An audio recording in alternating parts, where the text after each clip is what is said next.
I don't believe it's the end of the world. I don't believe it's the end of mankind.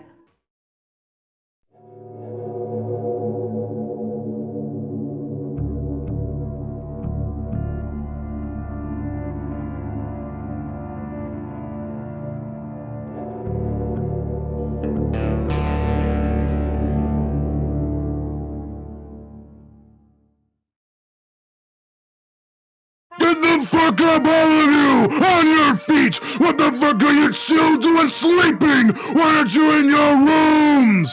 The screaming woke me up. My neck hurt from sleeping in the chair, and I was still jet-lagged. I'd been dreaming of being trapped in a large, dark space with something breathing heavily behind me, no matter which way I turned. I was glad I was woken, but the big mouth fucker yelling was going to get a beatdown. While all of that was shambling through my exhausted mind, I'd already leaped to my feet into attention. My blurry vision settled on a man in DBUs with the gold bar of an LT on his lapel. He was pissed, kicking chairs and rousing everyone. I'd fallen asleep in my uniform, still coated in coal dust, of course, and my boots were dusty from the dirt floor and gritty from the coal dust. My eyes were gritty, and I was bone-deep tired. This is the goddamn U.S. Army, not a fucking daycare. Now get up! He managed to yell and bully us into formation, 4 wide and 4 deep. Glaring, he stood in front of us at a parade rest. You guys are the sorriest looking fuckers I have ever seen. Who's the ranking NCO? We all looked around. I am, sir, a guy with gray hair said, stepping forward. Oh God, all he had on his collar was corporal. Everyone around me was specialist, PFCs, and me. Who's the officer in charge of this clusterfuck of morons? He asked. You are, sir, the corporal said. I repressed a grin at his expression. You, Private Monkey, go wake everyone else up. I want a formation outside in 20 minutes. I noticed his uniform was pressed and starched, and his boots reflected his uniform. Sir, this is everyone else, the corporal said, grabbing my arm before I could take a step. This is the entire unit. We sleep in here for warmth. The LT looked like he was about to explode. He turned and stomped off, and we all looked at each other. Everyone introduced themselves to me. Out of everyone there, I was the only person who hadn't been sent here from another unit, or who hadn't been busted at least once, and hadn't served time at least 2 years in the military. The only explanation we could figure out for me being sent here was the fact that I had been transported to basic training in handcuffs. We all separated and returned to our rooms to get changed and dressed. I took a shower. The water was hot and warm. The soap washed away the lingering feelings from the night before. I took out my iron and ironed my uniform on the desk, putting a damp towel between the desktop and my uniform so that it came out looking good. A quick bit of work, my extra pair of boots were shined and ready. I shaved quickly and headed back down to the day room. Everyone was standing there in uniform, and the LT looked pissed. He was turning away from a bank of about a dozen phones on the CQ barrier. Why do these clocks have different times? He sneered. The first is a local time, the second is Zulu, the third is synced with the Pentagon, and the last is synced with the NORAD, sir. A woman answered.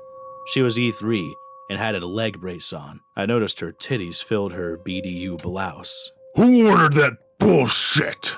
The LT snarled. That was in the orders packet that we opened upon arriving here. The female, Stokes, answered. What operations packet? He screamed. Great, this ass monkey thought screaming meant good leadership. Carter, grab the op orders! A man, yelled. The CQ came into the room holding a thick manila envelope. Why wasn't I handed this already? The LT asked. I could tell this guy was going to be a problem. You didn't check in last night, LT, and had not asked for this morning, Carter answered. The LT tore the envelope out of Carter's hands and walked out, pulling a ring of keys from his pockets. Shit, this guy's gonna be a problem, man grumbled. He pulled a pack of Camels out of his pocket and lit one. I went and bought a soda. I was down to less than $5 in my wallet, and I doubted that the vending machines would honor travelers' checks. I came back to everyone trying to figure out what kind of asshole this LT was gonna be. The door blew open, cold air rolling all over us. Standing in the doorway was a guy wearing Mickey Mouse boots, Arctic firing mittens, and a cold weather mask with a cold weather cap and a pair of cold weather trousers and a parka with the full lined hood pulled over his head. He had a box sealed with a pair of metal bands in his hands. He set the box on the table and pulled off his mask. "Fifth Corps sent these here. This is the 219th Special Weapons, right?" he asked. "Who's fucking asking?" the PFC behind the desk snarled. "Good answer. Good OPSEC. Want to sign for these?" "Mason, go find the LT!" the PFC yelled. A guy with no rank on his collar, but the darker squares of sewn-on rank on his bare collar showing he had once been higher ranking, nodded and went into the stairwell. "Damn, you guys are out in the middle of fucking nowhere," the guy bitched. He bummed a smoke off man.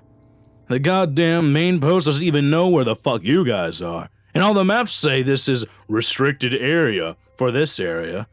Goddamn Cold War bullshit." I'd become very familiar with that phrase over the years. Why wasn't I notified you were on your way, soldier? The LT yelled as he came out of the stairwell. The guy's face went from easygoing bitching to hard as the goddamn ice that coated the windows. "Well, why wasn't I notified? And you'd better answer. I'm an officer." I've never forgotten that phrase. The guy turned around and pulled the back of the hood off the parka. On his cap sat a single gold oak leaf. "So am I. And I don't answer to you, Lieutenant." He looked positively pissed, and the lieutenant went white. "Sign for this shit so I can get off this goddamn rock and back to some semblance of civilization." The LT stammered through apologies and fawningly signed the clipboard. The major kicked the box across the floor and left through the 2 sets of double doors. It was then that the arrangement made sense. Those sets of double doors acted as an airlock, keeping out the worst of the cold. It was also snowing outside. "Don't just stand there! Someone carry this down to my office!" The LT screamed at us. I shrugged and grabbed the box and hefted it. It was pretty heavy, but I've always been stronger than my size made one to believe. I followed the LT downstairs. For some reason unknown, I was suddenly afraid that the room beyond the stairwell would be bare dirt. I breathed a sigh of relief when light bulb lit tile and cinder block came into view. There was one door on my left, mailboxes on my right, a counter with a gap in it, and a chain-shut door with a stark white window. So were the full-flown windows to the right. That meant that the snow was over the doorway. Holy fuck. We went past the door behind the mailboxes into 3 doors. One recently painted 1SG, the other painted XO, and the other one the LT led me through was CO. Inside the lights were on, and the desk was piled with what I assumed to be the contents of the manila envelope. "Set it here, Private. And then go stand at parade rest over there in case I need you," he said, going over and sitting behind the desk. I let my mind drift as I stood there while he popped the first banding off and began to go through the stacks of papers. I saw him pull out maps, typewritten orders, and more packets. He was grunting at various things, but I tuned him out. My legs started to hurt, and my knees were aching. The LT left and came back with a sandwich. Fucker didn't offer me shit. I just stood there until finally he looked up. "Go get everyone else. Tell them to form up in front of the building." Out front? In the snow? Was he fucking high? I snapped to attention, pulled a left face, and got the fuck out of there. Everyone was sitting in the day room, smoking cigarettes and drinking soda. Stokes had opened up her leg brace and was rubbing her knee and sighing. "Lieutenant Greer wants us to form up outside," I said. "Oh, you have to be fucking kidding," another private, Cobb, snarled. I turned around and looked outside. It was bare white. You couldn't even see the steps off the porch. "That's what he said," I answered. "He said to form up in the lot across the street." Grumbling, we went to our rooms and put on our cold weather gear. When I returned to the CQ area, everyone else but Stokes was already there. Private Cobb had a coil of 550 cord around his hands. "All right, we'll take a cut of that one," he said, pointing at another coil of 550 cord. "Tie it to your parka's belt. Then loop it on over the other one." I checked. You can't see further than the front door out there. Stokes will have to hold the barracks end. I'll be on the far end. As soon as the LT comes out here, we should be able to go in. I just nodded dumbly. These guys and girls knew better than me. I followed instructions and was 5th out the door. Cobb hadn't been kidding. I damn near fell down the steps and couldn't see my hand if I stretched it out in front of my face. It was only 1600 hours, and it was nearly dark with the wind howling around us. I must have died on the bus, and now I'm in hell. I felt the person behind me grab onto my back, and I reached back to grab his hand. We'd hold 4 people to a line and hopefully get 4 lines. I bumped into the guy in front of me and stepped up next to him. my shoulder against his, closer than any other formation I've ever been in. 10 minutes! The guy next to me yelled, "All right!" I yelled back and then turned to my right. 10 minutes! Roger! The other guy yelled back. He was still holding my hand tightly. I reached out and grabbed the hand to the guy on my left, and he squeezed. It was freezing fucking cold, and the wind was prying through the holes in the cold weather masks. My ears and the tip of my nose were starting to hurt. 5 minutes! Was yelled to me, and I yelled it down the line. Where the fuck was the LT? What kind of madman was he to send us out here in this shit? If we weren't tied together, we'd all be spread all over the fucking place. Fuck, if we weren't holding hands, we'd all be alone in the whiteness. Fuck this, everyone back in! The guy on my left yelled. I passed it up, and soon I felt the guy on my right pulling me forward. I stumbled on my steps when we went inside. We were covered with snow, and we all had ice on the cold weather masks. Where's the LT? Cobb asked.